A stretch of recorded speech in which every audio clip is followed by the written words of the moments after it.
நம்முடைய வாழ்க்கை நல்ல நம்பிக்கை தருகிறது, தைரியத்தை தருகிறது.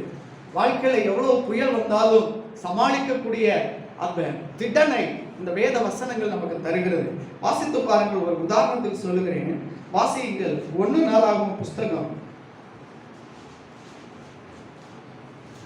பெயர் அட்டவணை இருக்கும் பாருங்க, 1ஆம் அதிகாரம் 1 நாளாகமம். அவர் 10 பேர் இருக்கும் பாருங்க. வாசிங்க 4ஆம் வசனம் வரைக்கும் வாசிங்க. எல்லாரும் சேர்ந்து எடுத்து வச்சுக்கோங்க, நான் அடுத்த வாரம் கேட்பேன். வாசிங்க. ஆதாம், இப்படி வாசிங்க. ஆதாம், மகளிர், ஏனோக்கு, மெத்துசேலா, லாமேக்கு, நோவா, சேத், காம். எத்தனை பேர்? அதுல எத்தனை பேர் இருக்கு? கரெக்டா சொல்லுங்க. ரைட். 13 வார்த்தைகள் இருக்கு. அதுல ஒரு சில வார்த்தைகளை சொல்லி, அதுல வார்த்தைகள் பாருங்க எவ்வளவு அருமையா சொல்லு பாருங்க.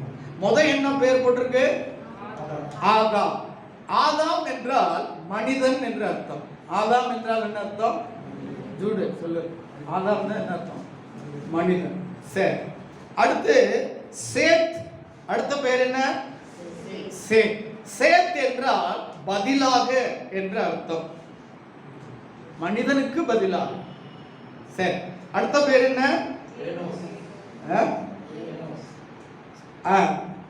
ஏனோஸ். சாகிறதுக்கு அதனுடைய பேர் என்னன்னா, அதனுடைய பேருடைய அர்த்தம் சாகிறதற்கு. அடுத்தது என்ன பேரு சொல்லுங்க? கேனா. அப்படி கேனா அப்படின்னு பாத்தீங்கன்னா நியமிக்கப்பட்ட ஒருவர் அப்படின்னு போட்டிருக்கு. அப்ப இந்த பேரெல்லாம் விட்டுட்டு நீங்க இப்ப நான் சொன்னதை மாத்திரம் சொன்னீங்கன்னா, மனிதனுக்கு பதிலாக சாகிறதுக்கு நியமிக்கப்பட்ட ஒருவர் ஆண்டவராக இயேசு கிறிஸ்து. அல்லேலூயா. என்னது? மனிதனுக்கு பதிலாக சாகிறதற்கு நியமிக்கப்பட்ட ஒருவர் ஆண்டவராக இயேசு கிறிஸ்து. இதுதான் என்னது? சுவிசேஷம். அப்ப மத்தேயு, மார்க்கு, லூக்கா, வேற என்ன இருக்கு?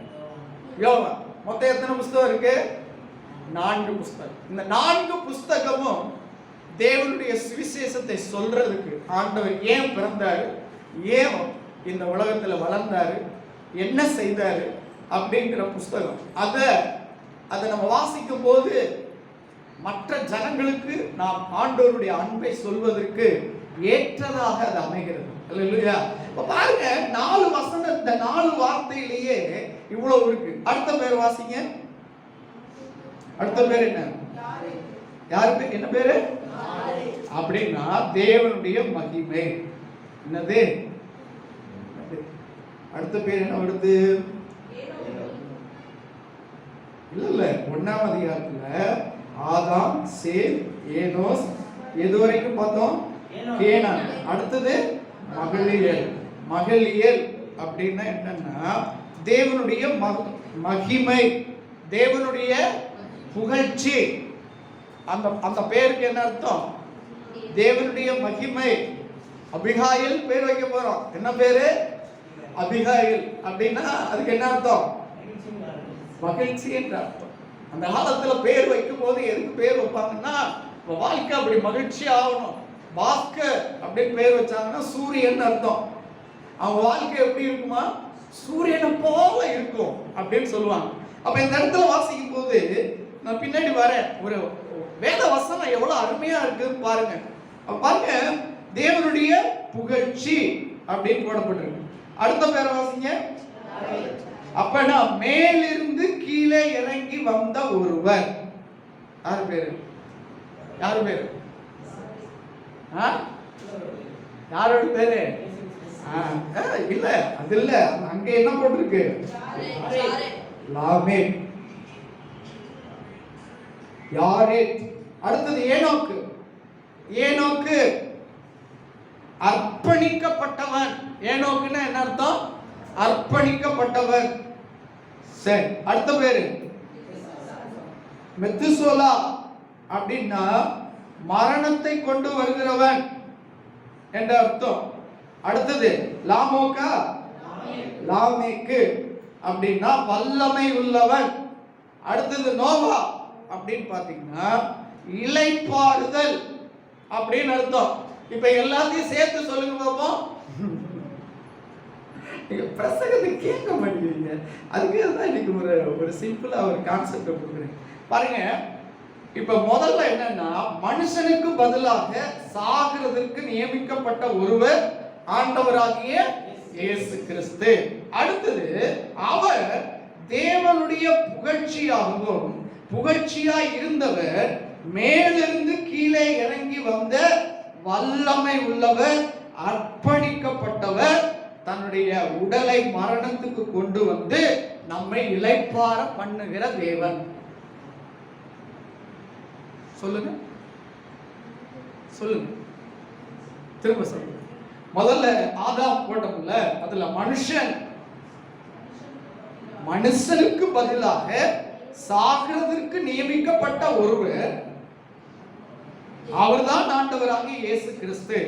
அவர் தேவனுடைய மகிழ்ச்சியும் புகழ்ச்சியுமாய் இருக்கிறவர், மேலிருந்து கீழே இறங்கி வந்தவர், வல்லமை உள்ளவர், அர்ப்பணிக்கப்பட்டவர். அவர் நமக்காக மரணத்தை கொண்டு வந்து மரணத்திலே தன்னை அர்ப்பணித்து நமக்கு இளைப்பாறுதலை கொண்டு வந்த தேவன். ஹல்லேலூயா. அப்ப பாருங்க, இந்த வேத வசனங்களை உன்னிப்பா நீங்க உட்கார்ந்து வீட்டுல தியானம் பண்ணுனீங்கன்னா உங்களுக்கு எப்படி இருக்கும்னா, இதை கேட்டோடனே இந்த பேருக்கு இவ்வளவு அர்த்தமா அப்படின்னு நீங்க யோசிக்கிறீங்க. அப்ப இதுல உட்கார்ந்து கடவுளுடைய பாதத்துல உட்கார்ந்து ஆண்டவருடைய வசனத்தை நீங்க தியானம் பண்ண ஒரு மனுஷனோட பேசும்போது இருக்கிற சந்தோஷத்தை விட இந்த வேத வசனங்களை நீங்க தியானம் பண்ண கர்த்தர் உங்களுக்கு உதவி செய்வார். பாருங்க, ஆண்டவர் வனாந்தரத்துல ஜனங்களுக்கு என்னத்தை கொடுத்தாரு? என்ன கொடுத்தாரு? மன்னா. அப்படின்னா என்னன்னா, வாட் இஸ் தட் அப்படின்னா என்ன? வாட் இஸ் தட்னா என்ன? இது என்ன?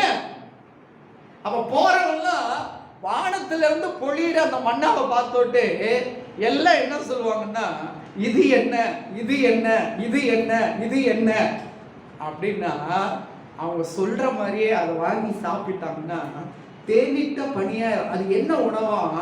தேவ தூதர்கள் உண்ணும் உணவு.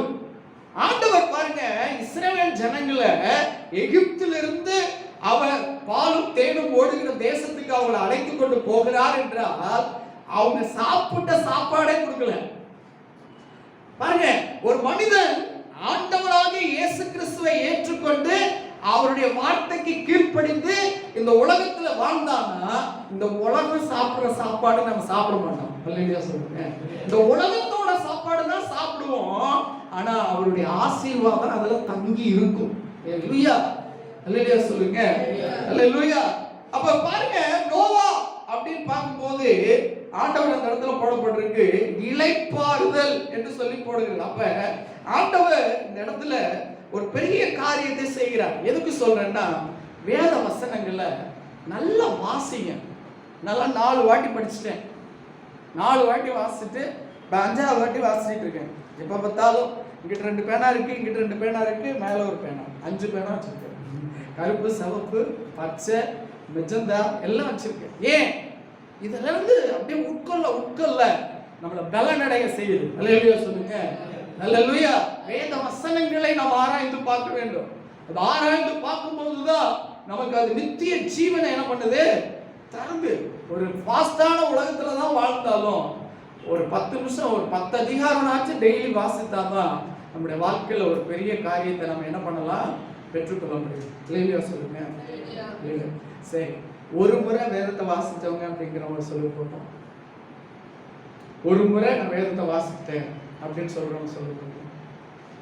ஒரு முறை கூட வாசிக்கலையா?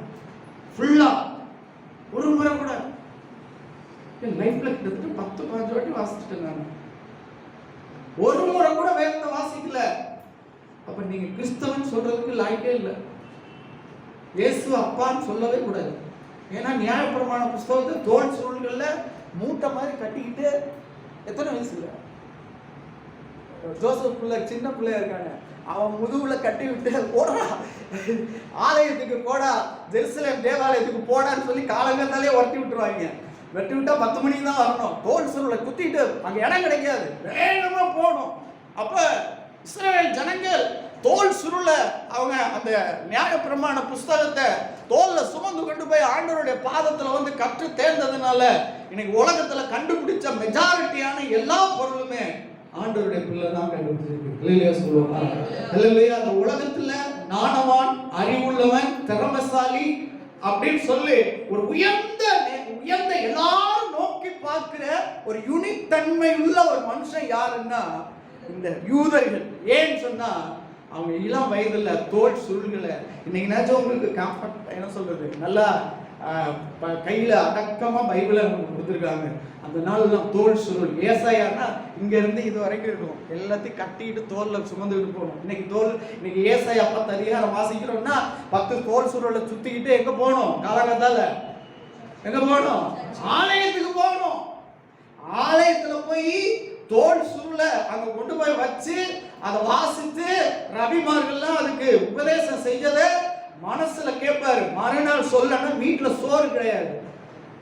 தெருவாரத்துல இருக்கு பாத்தீங்களா கீரை, அந்த கீரை அவன் பதில் சொல்லனா அந்த கீரையை கொண்டு வந்து சமைச்சு கொடுப்பாங்க.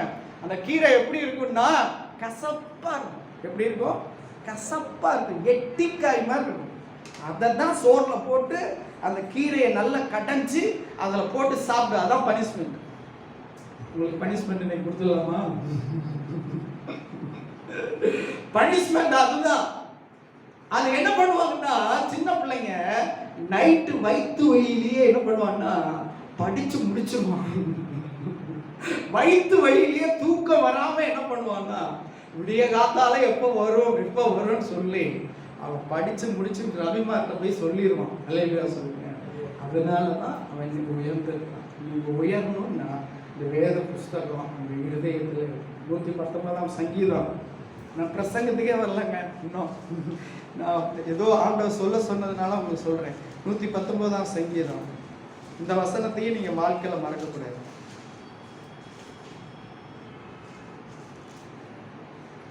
வாசிங்க 9ஆம் வசனம்.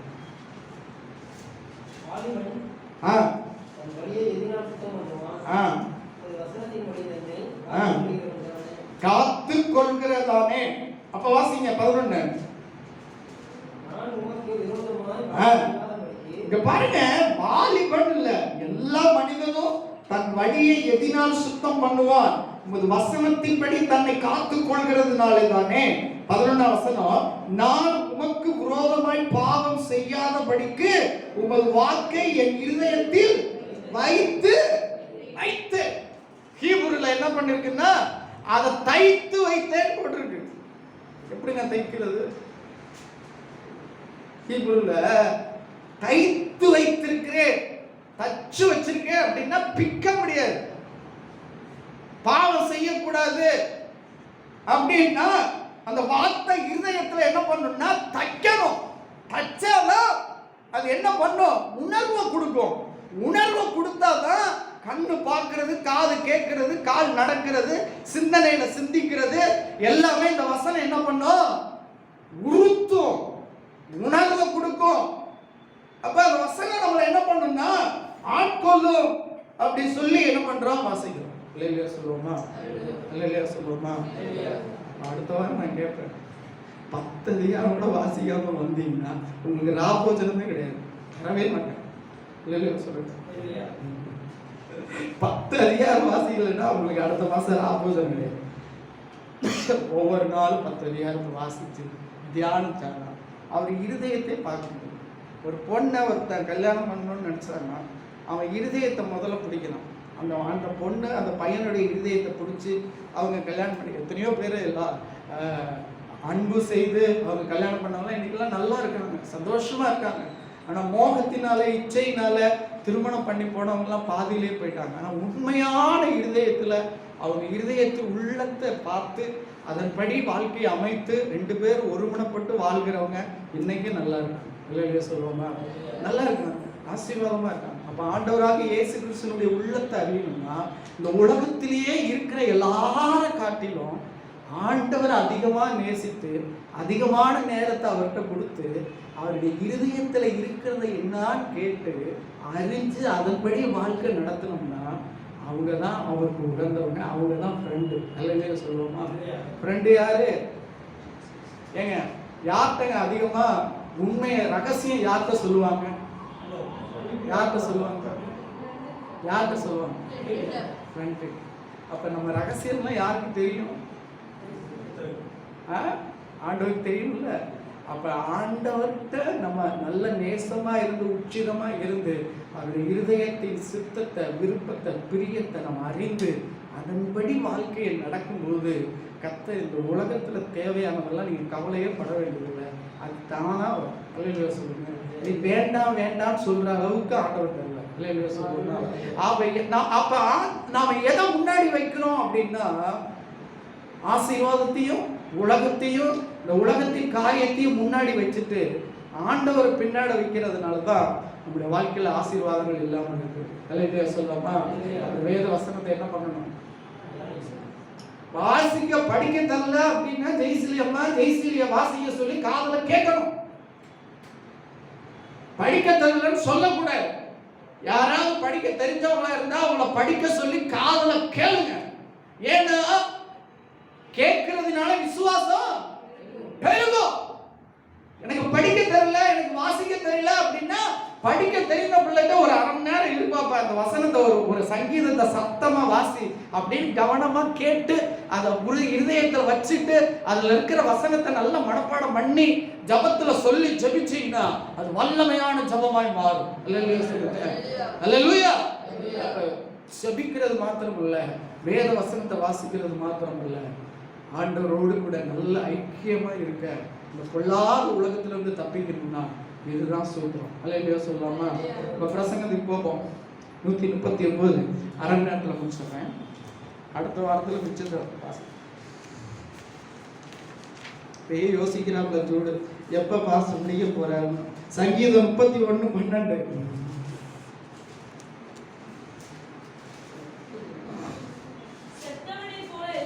செத்தவனை போல எல்லாராலும் நான் மறைக்கப்பட்டேன். எல்லாரும் சேர்ந்து வாசிங்க. உடைந்த பாத்திரத்தை போல் ஆனேன். ஹல்லேலூயா. செத்தவனை போல எல்லாராலும் மறைக்கப்பட்டேன். உடைந்த பாத்திரத்தை போல மாறினேன். வசனத்துல இருந்து ஒரு 10 காரியத்தை சொல்லி ஜபிக்கிறேன், நேரம் பத்தாது. ஆனா இவனுடைய வாழ்க்கையை பார்த்தீங்கன்னா ஆண்டவர் இவன் உடைக்கப்பட்ட பாத்திரமா மனாந்தரத்துல எல்லா பக்கட்டும் அவன் சுற்றி திரிகிறான். ஆனா ஆண்டவர் அவனை குறித்து ஒரு உயர்ந்த ஒரு திட்டத்தை கத்த வைத்திருந்தார். அல்லேலூயா. இன்றைக்கு நீங்க உடைக்கப்படலாம். நெருக்கத்தினால, சூழ்நிலையினால, பிரச்சனையினால, பினான்சினால, உறவுகளினால, பலவிதமான வியாதியினால, போராட்டத்தினால நீங்கள் உடைக்கப்படலாம். சில சூழ்நிலையில சாத்தானுடைய தாக்குதலினால் நீங்க உடைக்கப்படலாம். ஆனா உடைக்கப்படும் போது என்னுடைய நிலைமை அவ்வளவுதான் அப்படின்னு நினைக்காதீங்க. கர்த்தர் உங்களை உயர்ந்த நோக்கத்துக்காக அவர் உங்களை உடைக்கிறான்னு நினைச்சுக்கோங்க. சொல்லுங்க, உங்களை குறித்து ஒரு திட்டத்தை வைத்திருக்கிறார். நீங்க உடைக்கப்பட்ட பாத்திரம் அல்ல, நீங்க எப்படிப்பட்ட பாத்திரம்னா நீங்க உயர்ந்த பாத்திரமாய் கர்த்தர் மாற்றுவார். அல்லேலூயா. எங்க உடைக்கப்பட்டீங்களோ அங்கேயே உயர்த்துகிற தெய்வம் நம்முடைய ஆண்டவர். எந்த இடத்துல கண்ணீர் விட்டீங்களோ அந்த இடத்துல ஆனந்த கண்ணீர் பட வைக்கிற தெய்வம் நம்முடைய தெய்வம். அல்லேலூயா. நம்முடைய தெய்வம் செத்து போன தெய்வம் அல்ல, அவர் உயிரோடு கூட இருக்கிற தெய்வம். அவர் அவருடைய ரத்தத்தை பற்றும் விசுவாசத்தினாலே அவருடைய பிள்ளையாய் மாறின உங்களுடைய வாழ்க்கையில உடைக்கப்படுகிறது. வாழ்க்கை உடைக்கப்படுகிறது என்றால் உங்களை குறித்து திட்டம் ஆயத்தமாய் கொண்டு இருக்கிறது என்று அர்த்தம். மனிதர்கள் புறக்கணிக்கிறார்கள் என்றால் தேவன் உங்களுக்கு உயர்ந்த அளவில் ஒரு காரியத்தை உருவாக்கி கொண்டிருக்கிறார் என்று அர்த்தம். அல்லேலூயா. அப்ப புறக்கணிப்பு, மனிதர்கள் நம்மளை புறக்கணிக்கட்டும், மனிதர்கள் நம்மளை அசட்டை பண்ணட்டும், மனிதர்கள் நம்மளை நெருக்கட்டும், ஆனால் நம்முடைய கண்கள் தேவனை நோக்கி பார்க்கும்போது நம்முடைய ஆண்டவர் பெரியவராய் இருக்கிறார். அல்லேலூயா சொல்லாமா? அல்லேலூயா. நீங்க வாசித்தீர்கள் என்றால் 2 சாமுவேலின் புஸ்தகம் 1ஆம் அதிகாரம் 18ஆம் வசனத்தை வாசிங்கள். எல்லாரும் சேர்ந்து வாசிங்க. எவ்வளவு தூரம் போகுதுன்னு பார்ப்போம். கற்றுக் கொடுக்கும்படி கட்டளையிட்டான். அது யாசேரின் புஸ்தகத்தில் எழுதியிருக்கிறது. யாசேரின் புஸ்தகத்தில் எழுதி இருக்கிறது. அவன் பாடின புலம்பலாவது போதும். இதுல பாத்தீங்கன்னா அதுக்கு முந்தின வசனத்தை வாசிங்க. தாவீது சவுலின் பேரிலும் அவன் குமாரனாகிய யோனத்தானின் பேரிலும் புலம்பல் பாடினான். இப்ப பாருங்க, சவுல் செத்தவனை போல மறைக்கப்பட்டு அவன் உடைந்த நிலைமையில இருக்கிறான். அவன் ஏன் உடைக்கப்பட்ட நிலைமையில இருக்கிறான் என்று சொல்லி ஒரு சில காரியங்களை நான் வாசிக்கிறேன். இந்த இடத்துல வாசிக்கும் போது யாசேரின் புஸ்தகம் என்று சொல்லி பார்க்கிறோம். பிரியமானவர்களே, நம்முடைய ஆசி பைபிள்ல தள்ளுபடியாகவும் சொல்லி போடப்பட்டிருக்கும். அநேக புஸ்தகங்கள் இருக்கும். ஆனா நம்மள்கிட்ட அந்த புஸ்தகம்லாம் இல்லை. யாசேர் புஸ்தகம், காத்து புஸ்தகம், நாத்தான்வேல் புஸ்தகம், ஞான திருஷ்டியான சாமுவேலின் புஸ்தகம், இதெல்லாம் சொல்லி அநேக புஸ்தகங்கள் என்ன பண்ணிருக்குன்னா ஆவியானவரே எழுதி வைத்திருக்கிறார். அல்லேலூயா. ஆவியானவரே எழுதி வைத்திருக்கிறார். அந்த புஸ்தகங்கள் இன்றைக்கு இருக்கிறது. அந்த புஸ்தகங்கள்லாம் எதுக்கு இருக்கிறது என்றால், இந்த வேத வசனங்களுடைய இதனுடைய சாராம்சம் எல்லாம் அதுல நாம் தெளிவாக புரிந்து கொள்வதற்காக இந்த யாசேர் புஸ்தகம், காத் புத்தகம், நாத்தான்வேல் புத்தகம், ஞான திருஷ்டியாகிய சாமுவேல் புஸ்தகம் என்று சொல்லி 7 புஸ்தகங்கள் இன்றைக்கும் இருக்கிறது. அது இன்றைக்கு ரவிமார்கள் பயன்படுத்துகிறார்கள். இன்னும் ஸ்காலர், நல்ல படித்த மேதைகள் இன்றைக்கும் அந்த புஸ்தகம் எழுதப்பட்டிருக்கிறது. இன்றைக்கும் இந்த வேத புஸ்தகத்திலே அதனுடைய பெயர் எழுதப்பட்டிருக்கிறது. அல்லேலூயா சொல்லாமா? 66 புஸ்தகங்கள் இருந்தாலும் இந்த 7 புஸ்தகங்களிலே யாசேர் புஸ்தகம் என்று நல்லா கவனமா கேளுங்க. யாசேர் புஸ்தகம், காத்து புஸ்தகம், நாத்தான்வேல் புஸ்தகம், ஞான திருஷ்டியனாகிய சாமுவேலுடைய யாகாவகம் என்று சொல்லி அநேக புஸ்தகங்கள் 7 புஸ்தகங்கள் இருக்கிறது. அந்த 7 புஸ்தகத்திலே யாசேர் புஸ்தகத்தில் எழுதியிருக்கிறது. அல்லேலூயா. அப்ப நம்ம வாசித்தோமே சங்கீத புஸ்தகம், எல்லாராலும் உடைக்கப்பட்டான், செத்தவனை போல எல்லாராலும் அவன் என்ன பண்ணான்? சொல்லுங்க, நான் தான் கத்துறேன், நீ சொல்லுங்க. எல்லாராலும் ஏன் அப்படின்னு பாத்தீங்கன்னா, இந்த புஸ்தகத்தெல்லாம் வாசித்து பாத்தீங்கன்னா அதுல குறிப்புகள்லாம் இருக்குது. முதல்ல பாத்தீங்கன்னா இவனுடைய ஊர் என்னன்னா பெத்லகேம் கிராமம், பட்டி கிராமம். அவன் வாழ்ந்த நாட்கள்ல பட்டிக்காடு என்று சொல்லுவாங்கல்ல, அந்த மாதிரி ஒரு பட்டிக்காடு கிராமம். அப்ப இந்த பெத்தேல் கிராமத்துல ஈசாய் அப்படிங்கிறதான ஒரு மகன். அவன் எப்படிப்பட்டவன்னா பெரிய செல்வங்கள், அந்த ஒரு நிலக்கீழார், பெரிய என்ன சொல்லுவாங்க பட்டயத்தார் அப்படின்னு சொல்லுகிறதான உயர்ந்த. ஏன்னா இவனுடைய தாத்தா போவாஸ், நல்ல கவனமா கேளுங்க, போவாஸ் எப்படிப்பட்டவன் சொன்னா அவன் திரளான ஆஸ்திக்குரியவன். போவாஸுக்கு ஓபேத் பிறக்கிறான். ஓபேத்துக்கு யார் பிறக்கிறா? ஓபேத்துக்கு யார் பிறக்கிறா?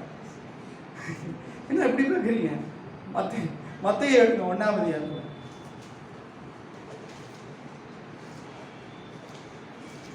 வசன அட்டவணையில பாருங்க. ஈசாயை பெற்றான். அப்ப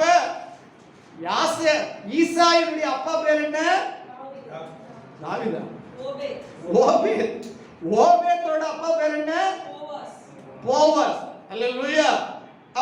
அப்பேற்பட்ட ஒரு பெரிய மல்டி பில்லியனரா அவன் என்ன பண்றான் இருக்கிறான் என்று சொல்லி பார்க்கிறோம் பிரியமானவர்களே. அது மாத்திரமல்ல, இவனுக்கு ஆக்சுவலா ஈசாய்க்கு 8 பிள்ளை இல்ல, 7 பிள்ளை தான். நல்ல குணமா கேளுங்க, 8 பிள்ளை கிடையாது, 7 பிள்ளை தான். இப்ப நீங்க வாசித்தீங்கன்னா 1 சாமுவேலின் புஸ்தகம் 17ஆம் அதிகாரம் 12ஆம் வசனத்தை வாசிங்க. வேகமா வாசிங்க, கொஞ்சம் வேகமா போலாம். 1 சாமுவேல் 17:12. வாசிங்க. தாவீது என்பவன் ஆ யூதாவில் உள்ள பெத்லகேம் ஊரானாகிய ஆ ஈசா என்னும் பெயருள்ள எப்பிராத்தியா மனுஷனுடைய குமாரனாய் இருந்தான். ஈசாய்க்கு 8 குமாரர் இருந்தார்கள். 8 குமாரர்கள் இருந்தார்கள். இவன் சவுலின் நாட்களிலே மற்ற ஜனங்களுக்குள்ளே வயது சென்ற கிழவனாய் மதிக்கப்பட்டான். வயது சென்ற கிழவனாய் அவன் மதிக்கப்பட்டான். பட்டயத்தால் அந்த பயங்கரமான செல்வாக்கு உடையவனாய் அவன் காணப்பட்டான் என்று சொல்லி நாம் பார்க்கிறோம் பிரியமானவர்களே. அது மாத்திரமல்ல, இந்த இஸ்ரவேல் நாட்டு பாரம்பரியத்தின்படி நீங்க பாத்தீங்கன்னா நல்ல கவனமா கேளுங்க. அந்த பாரம்பரியத்தின்படி சனகரிப் சங்கம் என்று ஒன்று இருந்துச்சு. அந்த சனகரிப் சங்கத்துல இந்த ஈசாய் தலைவனாய் இருந்தான். அப்ப ஈசாய் தலைவனாய் இருக்கும்போது நல்ல கவனமா கேளுங்க, பல இஸ்ரவேல் ஜனங்க மக்களுக்கு அநேக ஆசீர்வாதங்களை அவன் செய்கிறான். அநேகர் ஆசீர்வதிக்கப்படுறாங்க, எல்லாரும் அவனை புகழ்கிறாங்க, எல்லாரும் அவனை கனம் பண்றாங்க. அவனுக்கு ஊர்ல பயங்கரமான அந்த சனகரிப்பு சங்கத்துல அவனும் ஒரு தலைவனா இருக்கும்போது 7 தான். எத்தனை பேரு? 7 தான். அப்ப திடீர்னு ஒரு ஈசாயினுடைய வாழ்க்கையில ஒரு புயல் வந்துச்சு. என்ன வந்துச்சு அப்படின்னு பாத்தீங்கன்னா, அதுல ஒருத்தன் இருப்பான்ல, எப்பவுமே ஒருத்தன் நல்லா இருக்கிறான் அப்படின்னா அவனை நோண்டி பார்க்கறதுக்கே உள்ளுக்குள்ள இருந்தே ஒருத்தன் இருப்பான்ல. என்ன சொல்ற? இருப்பான்ல. என்ன பண்ணிட்டான்னா, ஈசா இவ்வளவு வசமா, இவ்வளவு உயர்ந்ததா இருக்கிறான், இவ்வளவு ஆசீர்வாதமா இருக்கிறான். ஆனா அவனுடைய அப்பா ஓபேத்து, அவனுடைய அப்பா சாலமோன், அவன் பேர் என்ன? போவாசு. இவன் என்ன மோவாபிய ஸ்திரீயாகிய ரூத்த கல்யாணம் பண்ணா, இவன் இஸ்ரவேலன் சொல்றதுக்கே தகுதி கிடையாது, இவன் யூதன் சொல்றதுக்கே என்ன பண்ணது தகுதி கிடையாது அப்படின்னு சொல்லி இந்த சனகரிப்பு சங்கத்திலிருந்து இவனை என்ன பண்ணாங்க, விலக்கிட்டாங்க. விலக்கி விட்டு இவனுக்கு அவமானம் தாங்கல. இவன் என்ன பண்ணாங்கன்னா, விலக்கி விட்டு இவனுக்கு மனைவியா இந்த 7 பிள்ளைகளை பெத்தால, இவளை தள்ளுதல் சீட்டு கொடுத்து நீ வேற பக்கெட்டு போன்னு சொல்லி அவளை விலக்கி விட்டான். 7 பிள்ளைகளை வச்சுக்கிட்டு இவன் கஷ்டப்படுறான். இப்ப இவன் திரும்பவும் சனகரிப்பு சங்கத்துல போய் தலைவனா மாறணும்னு சொல்லி ஒரு யுக்தி பண்ணான். என்ன பண்ணான்னா, தான் வீட்டு வேலை, தன்னுடைய மனைவி கிட்ட வேலைக்காரியா இருக்கிறா பார்த்தீங்களா, அவள்கிட்ட சொல்றான், என்ன இந்த சனகரிப்பு சங்கத்துல இருந்து விலக்கிட்டாங்க, நான் தினமும் சனகரிப்பு சங்கத்துக்குள்ள நுழையிறதுக்கும் சமுதாயத்துல ஒரு அங்கீகாரம் பெறுறதுக்கும் ஒரு தயவு செய்யணும் அப்படின்னு சொல்லி அந்த வேலைக்காரிட்ட கேட்கிறான். அப்ப அவன் சொல்றா, என்ன அப்படின்னு சொல்லி கேட்கிறான். அப்ப நான் உன்னை கல்யாணம் பண்ணிக்க போறேன். அவ கானானிய ஸ்திரீ. இஸ்ரவேல் தேசத்துல கானானிய ஸ்திரீகள் சபிக்கப்பட்டவர்கள், அவங்களுக்கும் இஸ்ரவேல் ஜனங்களுக்கும் பங்கு கிடையாது. இவன் தந்திரமா யோசிக்கிறான்.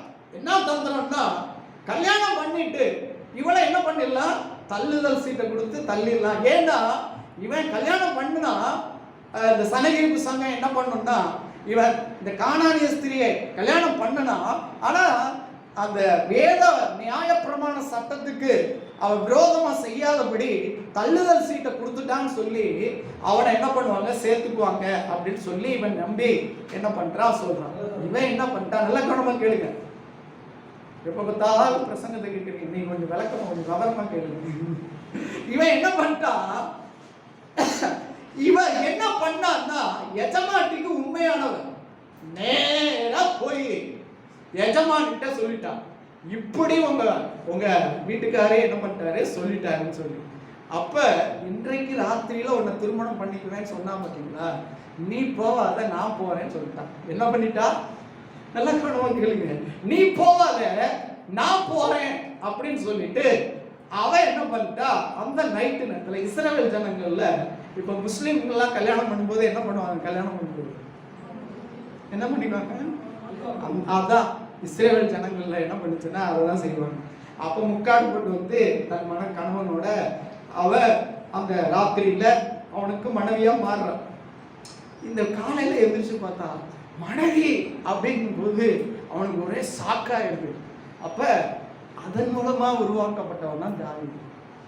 எதன் மூலமா, அதன் மூலமாக திருட்டுத்தனமாக பொய் சொல்லி கபடாக அந்த அவ சொல்றா, அவ தப்பு செய்தா, என்ன செய்தான்னா இத கணவன்கிட்ட கூட சொல்லாம நேரா சனகிரிப்பு சங்கத்துல போய், ஈசாய மதிக்கிறீங்களையா, என் வீட்டு வேலைக்காரியை இப்படி செஞ்சு இப்படி பண்ணுவேன்னு சொன்னதை நான் இப்படி பண்ணிட்டேன், எனக்கு நீங்க நியாயம் பண்ணணும் அப்படின்னு சொல்லி அவங்கள்ட்ட போய் கேட்கும்போது அவங்க போய் கேட்கிறா.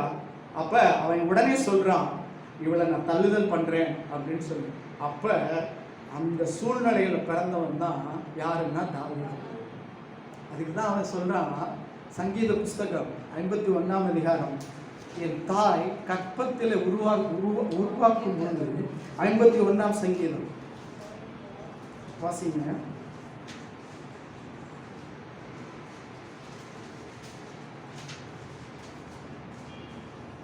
ஐந்தாம் வசனத்தை வாசிங்க. என் தாய் எத்தனை வசனம்? முத 5ல வாசிங்க. இதோ எதுல உருவாக்கப்பட்டவன்? தாவீது எல்லாராலும் செத்தவனை போல மறக்கப்பட்டான், உடைக்கப்பட்டான்னா அவன் பிறப்பே எப்படிப்பட்ட பிறப்புனா துருக்குணத்திலே உருவானவன். எதுல உருவானவன்? துருக்குணத்திலே உருவானவன். என் தாய் என்னை பாவத்திலே கற்பம் தரித்தார். அப்ப வயிற்றிலேயே தாவீது என்ன பண்ணிட்டான்னா துர்க்குணத்திலே உருவானவன், பாவத்திலே கற்பம் தரிக்கப்பட்டான். அல்லேலூயா. தள்ளுதல் செய்யப்பட்டவள திருட்டுத்தனமா வந்து அதன் மூலமாய் அவரோடு இசைந்ததன் மூலமாய் பிறந்தவன் தான் தாவீது. அவன் சொல்லதானே செய்வான், எல்லாராலும் மறக்கப்பட்டேன், நான் உடைக்கப்பட்டேன். இப்படிப்பட்ட சூழ்நிலையில இன்னைக்கு அநேக ஜனங்கள் இருக்கிறாங்க. எவ்வளவோ பேர் என்ன சொல்றது, எவ்வளவோ பேர் பிள்ளைகள் இருக்கிறாங்க. ஆனாலும் கர்த்தர் அவங்கெல்லாம் இன்னைக்கு பார்த்தீங்கன்னா நல்ல வல்லமையான போதகர்களாக, மிஷினரிகளாக வடநாட்டில் ஊழியம் செய்து அநேகருக்கு ஆசீர்வாதமாய் கர்த்தர் மாற்றுகிறார். அல்லேலூயா. அவர்கள் உடைக்கப்பட்டவர்கள் அல்ல, அவர்கள் உயர்த்தப்பட்டவர்கள். இவனுடைய வாழ்க்கையை பாருங்க. அது மாத்திரமல்ல, அவருடைய வாழ்க்கையை பார்த்தீங்கன்னா திரும்பவும் அவனுக்கு என்ன பண்ணுதுன்னா, திரும்பவும் அந்த சனகரிப்பு சங்கத்துல அவனுக்கு என்ன பண்ணுதுன்னா அந்த பதவியை கொடுக்கணும் அப்படின்னு சொல்லி விரும்புறாங்க. அப்பதான் அவன் 8வது குழந்தையா நினைக்கிறான். இப்ப இவனுக்கு என்னன்னா, மனைவி மூலமா, அந்த வேலைக்காரி மூலமா துரோகம், மனைவி மூலமா அவமானம், சனகரிப்பு சங்கத்தின் மூலமா இவனுக்கு என்னதே பெருத்த அவமானம். இதுக்கெல்லாம் யார் காரணம்னா தாவீது. அப்ப தாவீத தன்னுடைய 7 சகோதரர்கள்ல ஒரு சகோதரனா அவன் ஏற்றுக்கொள்ளாம அவனை அடிமையா, புறஜாதியா அவனை வீட்டை விட்டு வெளியே தங்க வச்சான். அல்லேலூயா. முதல்ல தாயினால என்ன பண்ணான்னா, முதலாவது தகப்பனால அவன் என்ன பண்ணான்னா தள்ளப்பட்டான். தாயினால என்ன பண்ணான்னா தள்ளப்பட்டான் அப்படின்னு சொல்லி என்ன பண்றோம், வாசிக்கிறோம். பிரியமானவர்களே, வாசிங்க 23ஆம் சங்கீதம் 27ஆம் சங்கீதம் 10ஆம் வசனம். என் தகப்பனும் என் தாயும் என்னை தள்ளிவிட்டார்கள். உடைக்கப்பட்டான். தகப்பன் மூலமாய் உடைக்கப்பட்டான், தாய் மூலமாய்.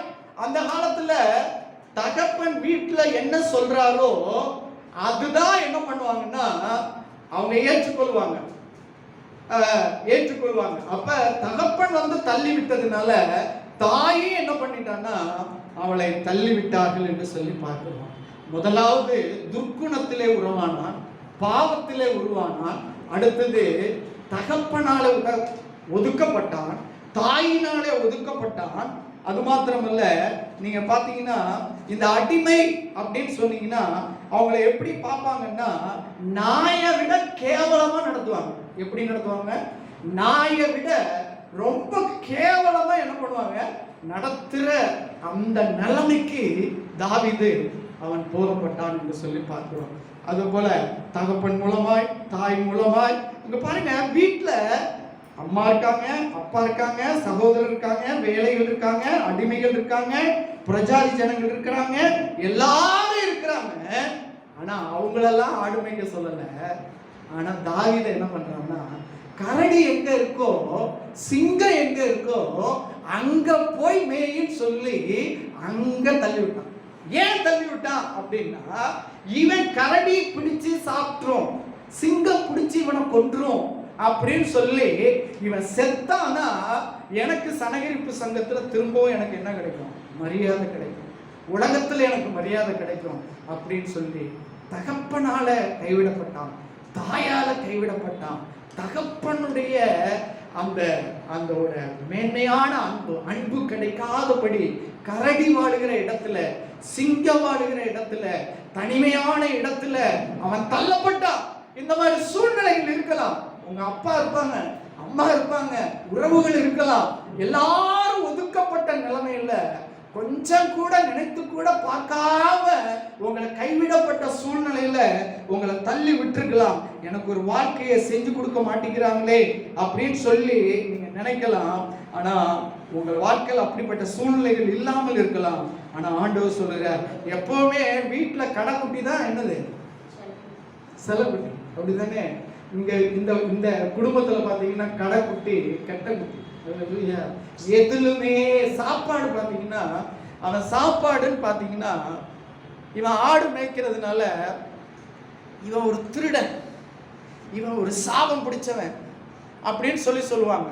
இவன் ஒரு திருடன், இவன் ஒரு கள்ளன், இவன் ஒரு சாபம் பிடிச்சவன், இவனாலதான் என் வாழ்க்கைய போச்சுன்னு சொல்லி எங்கேயாவது ஆடு எங்கேயாவது காணா போச்சுன்னா இவன் தான் திருடான்னு சொல்லி வருவான். வர்றாங்களா நம்ம வீடுகளில்? ஏதாவது பிரச்சனைன்னா நல்லதுக்கும் வருவாங்க, கெட்டதுக்கும் வருவாங்க இல்லையா? ஏதாவது ஒரு காரியம்னா என்ன பண்ணுவாங்க? வருவாங்க. அதே போல தாவீது ஒரு கள்ளனா, ஒரு திருடனா, ஒரு அற்பமான மனிதனா, புறக்கணிக்கப்பட்டதின் உச்சத்துல தாவீது இருந்தான் என்று சொல்லி பார்க்கிறோம். பிரியமானவர்களே, ஆண்டவருடைய நாமம் மகிமைப்படுவதாக. அது மாத்திரமல்ல, யாராவது இஸ்ரவேல் ஜனங்க யாராவது சபிச்சாங்கன்னா, நீ தாவீதை போல ஆவாயாக. எப்படி ஆவாயாக? தாவீதை போல ஆவாயாக என்று சொல்லி தாவீது சபிக்கப்பட்ட நிலைமைக்கு தாவீதை போல நீ ஆவாயாக என்று சொல்லி, நான் தகப்பன் மறிக்கல. இப்ப பாத்தீங்கன்னா இன்னொரு வசனத்தை வாசித்தீங்கன்னா, மனதுக்குள்ள நெம்புறான், வேதனைப்படுறான். சங்கீதம் 69:8 வாசிங்க.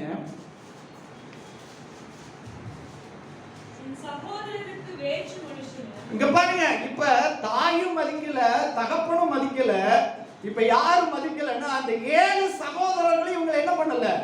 இங்க பாருங்க, நமக்கு அங்கீகாரம் கொடுக்கிறது எந்த, நமக்கு வாழ்க்கைக்கு ஆதாரமே எதுதான்? நம்முடைய வாழ்க்கைக்கு ஆதாரமே எதுதான்? குடும்பம் தான். குடும்பத்துலதான் நமக்கு அங்கீகாரம் கிடைக்கணும், குடும்பத்துலதான் ஆதரவு கிடைக்கணும், குடும்பத்துலதான் அன்பு கிடைக்கணும், குடும்பத்துலதான் உதவி கிடைக்கணும், குடும்பத்துலதான் ஒத்தாசை கிடைக்கணும். அந்த குடும்பமே தாயும் தகப்பனும் அவனை அகற்றி விட்டார்கள். இந்த வசனம் சொல்லுது 69:8 வாசிங்க. என் சகோதரருக்கு வேறே மனுஷனாய் மாறினேன். தாய், என்னுடைய தாய் கூட பிறந்த அதே கர்ப்பத்துல தான் நான் பிறந்தேன். இவங்கெல்லாம் 7 பேர் பிறந்தாங்கல்ல, 7 பேர் பிறந்த கர்ப்பத்துல தான் பிறந்தேன். ஆனா என்ன பண்ணிட்டாங்க? அந்நியனாய் ஆக்கி விட்டாங்க. நீங்க அப்படி இருக்கீங்களா? கவலைப்படாதீங்க, கர்த்தர் உங்களுக்குன்னு ஒரு திட்டத்தை வச்சிருக்கேன். அல்லேலூயா சொல்றீங்க.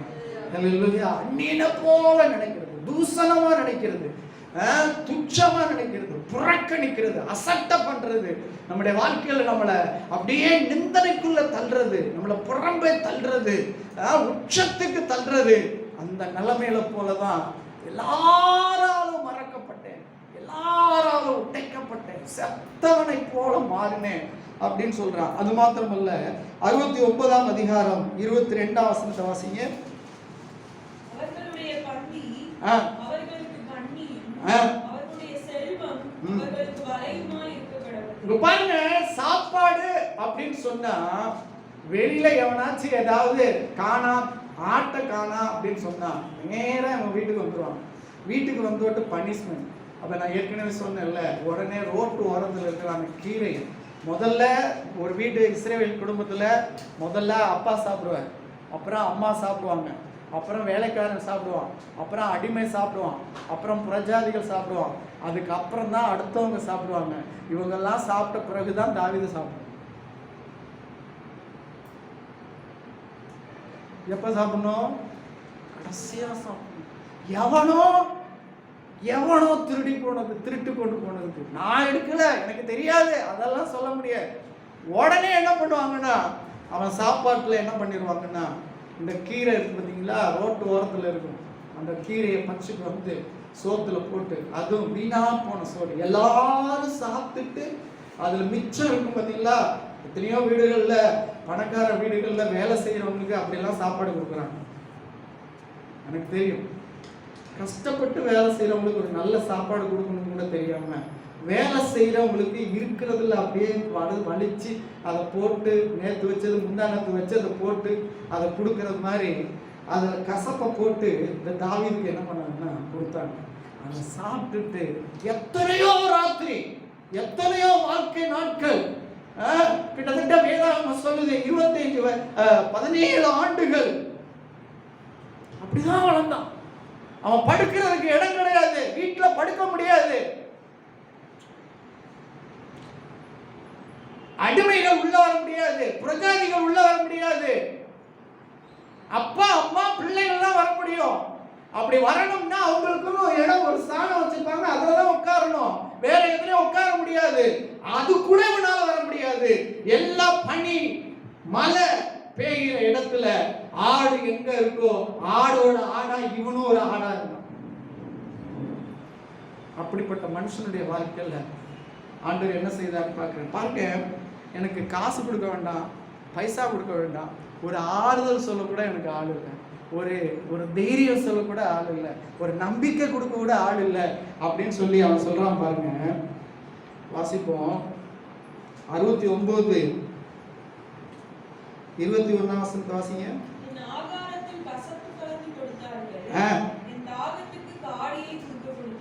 காடி, கசப்பான கீரை காடியை கொடுத்தார்கள். அது மாத்திரம் இல்லமா, வாசிங்க 69 20 வாசிங்க. இந்த பாருங்க, நல்ல வசனத்தை அண்டர்லைன் பண்ணணும், பேனா எடுத்து வச்சுக்கணும். நிந்தை என் இருதயத்தை பிளந்தது, நான் மிகவும் வேதனைப்பட்டு எனக்காக பரிதவிக்கப்படுகிற உண்டோ என்று பார்த்தேன், ஒருவனும் இல்லை. என்னை தேற்றுகிறவர்கள் யாராவது இருக்கிறாங்களா பார்த்தேன், ஒருவனையோ காணோம். வாசிங்க 69ஆம் அதிகாரம் 12ஆம் வசனம். வீட்டுல போய் தாவீதோட வாழ்க்கையை வாசிக்கணும்னா 69ஆம் வசனம் அதிகாரத்தை வாசித்து பாருங்க. வாசிங்க. வாசலில் உட்கார்ந்து இருக்கிறவர்கள் எனக்கு விரோதமாய், இங்க பாருங்க, அம்மா அப்பா சகோதரர்கள் வேலைக்காரன் புறஜாதி அடிமை எல்லாம் அவனை அவமானப்படுத்தினாங்க, எல்லாரும் அவனை புறக்கணித்தாங்க, எல்லாரும் அவனை தூஷணம் பண்ணாங்க. இது பத்தாதுன்னு சொல்லி 69:12 வாசிங்க. மதுபானம் பண்ணுகிறவர்களின் பாடலானே, மதுபானம் பண்ணுகிறவர்களின் பாடலானே. ஏன்னா ஈசாய் பெரிய செல்வந்தன், ஈசாய் பெரிய செக்குலர், என்ன சொல்றது, நிலக்கீழார், அவர் பெரிய வசதி படைச்சவர். அப்ப அவரே அவனை வேணான்னு சொல்லும் போது அவனுக்கு விரோதமாய் அவங்க எல்லாம் அவனை பகைத்தாங்க, அவனுக்கு விரோதமா பேசினாங்க, அவனை பயங்கரமாய் அவனை கேடுள்ளதாய் மாற்றினாங்க. ஆனா ஆண்டவர் அவனை கைவிடல. நீங்க வாசித்தீங்கன்னா 69ஆவது அதிகாரம் 4ஆம் வசனத்தை வாசிங்க. இங்க பாருங்க, எவனோ ஆடை எடுத்துட்டு போயிட்டான் அப்படின்னா இவனை வந்து அடிக்கிறது. என்னத்தை பண்ணுவாங்கன்னா, இஸ்ரவேல் ஜனங்க அடிமை என்ன பண்ணுவாங்கன்னா, டவுசர் சட்டையெல்லாம் கழட்டி விட்டு என்ன பண்ணுவாங்கலாம், மரத்து மேல கட்டி என்ன பண்ணுவாங்கலாம், உரிச்சு மரத்து தோலை உரிச்சு என்ன பண்ணுவாங்கன்னா உடம்பு ஃபுல்லா என்ன பண்ணுவாங்களா அடிப்பாங்களாம். அடிக்கும் போது ரத்தம் அப்படியே கீழே வருமா. வாசிக்கிற மாதிரி வசந்த வாசிங்க, எவ்வளவு கொடுமையா இருக்கு பாருங்க. வாசிங்க 69:4. நிமித்தம் இல்லாம, காரணமே இல்லாம என்ன பகைக்கிறாங்க, காரணமே இல்லாம என்ன எதிர்க்கிறாங்க, காரணமே இல்லாம என்ன பண்றாங்க, என்ன துன்பப்படுத்துறாங்க. என் தலைமுடியிலும் அதிகமாய் என் தலைமுடியிலும், ஹீப்ருல தலைமுடி இருக்கு பாருங்க, இந்த முடியிலும் அதிகமாய், கற்பத்துல உதித்ததிலிருந்து இன்றைக்கு வரைக்கும் உதிர்ந்து போன இந்த முடிகளை எல்லாம் சேர்த்து அதிகமா எனக்கு விரோதமா என்ன பண்றாங்க. அவன் சொல்லுவானா சொல்ல மாட்டானா? என்ன வசனம் வாசிச்சோம்? செத்தவனை போல எல்லாராலும் எல்லாராலும் உடைக்கப்பட்ட இந்த கால வேளையில என்னுடைய பிரசங்கத்தை முடிக்கிறேன். அடுத்த வாரத்தில் மிச்சத்தை கொடுக்குறேன். எல்லாராலும் உடைக்கப்பட்டிருக்கலாம், எல்லாராலும் மறக்கப்பட்டிருக்கலாம், ஆனா உங்களையும் என்னையும் வராது. உங்களுக்காக எனக்காக ஒரு திட்டத்தை கட்ட வைத்திருக்கிறார். அல்லேலூயா சொல்லுவோமா? அல்லேலூயா. வாசிங்க. அது மாத்திரமல்ல, நீங்க வாசிங்க 2 சாமுவேலின் புத்தகம் 9வது அதிகாரம் 7ஆம் வசனம்.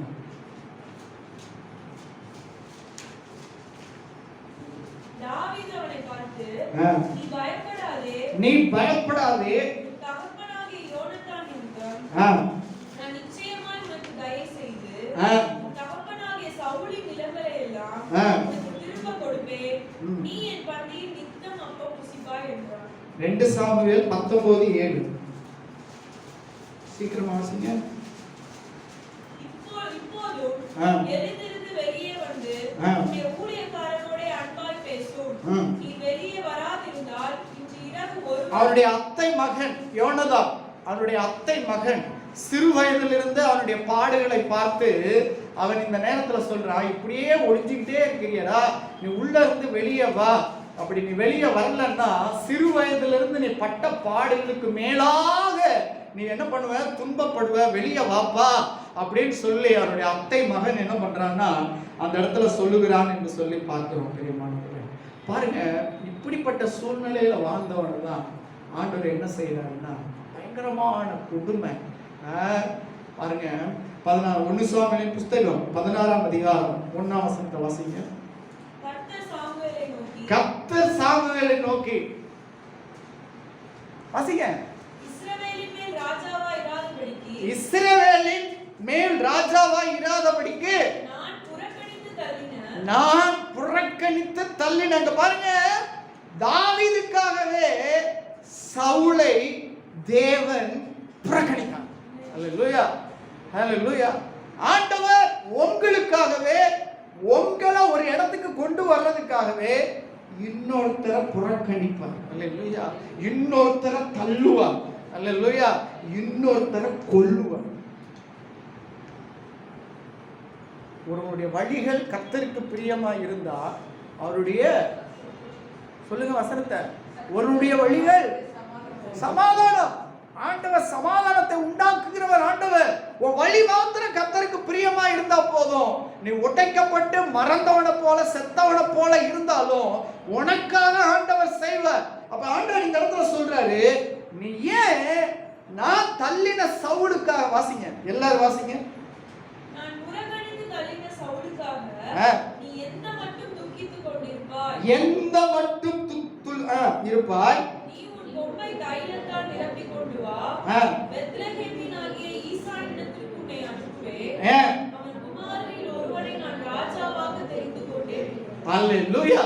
அப்ப எல்லாராலும் புறக்கணிக்கப்பட்டு எல்லாராலும் ஒதுக்கப்பட்டு தாய் தகப்பன், இந்த பாரு சொன்னீங்கன்னா தாய் தகப்பன் சகோதரர்கள் புறஜாதிகள் அடிமைகள் அந்த சனகரிப்பு சங்கம் அந்த தேசம் அந்த ஊரு எல்லாரும் ஒதுக்குனாலும் ஆண்டவர் ஒதுக்கல.